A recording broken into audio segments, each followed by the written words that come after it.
50 pesos na papel, ano? Kaya ko to nilagay sa plastic para hindi na siya magkadumi at hindi na siya magkatupi-tupi pa. Circulated na to pero maganda pa to pang tabi. Dahil ang year nito ay 2010. Ayan, mahirap na makahanap ng ganitong papel na pera. Tapos 2010. Kasi karamihan bumabalik na sa Bangko Sentral. Nagiging polymer na yung plastic. Ito, tinabi ko. Baka may maghanap eh. Sayang din. Baka may maghanap na kolektor ng year 2010 na ganitong pirang papel, 50 pesos.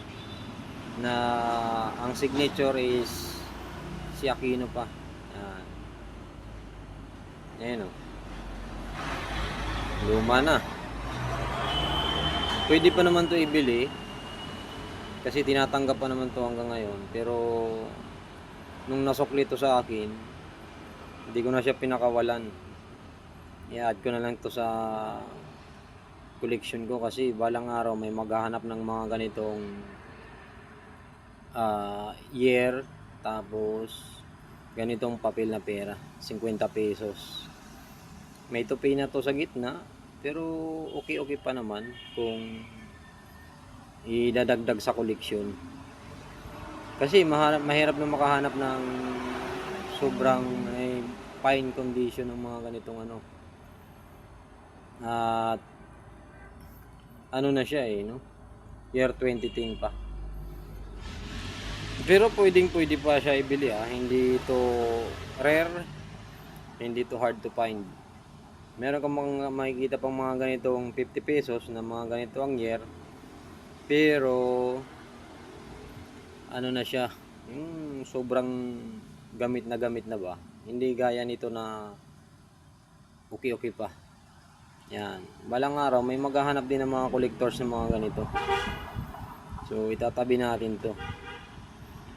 Sayang din yun kung may maghanap tapos bibilhin ng 350, o di ayos na.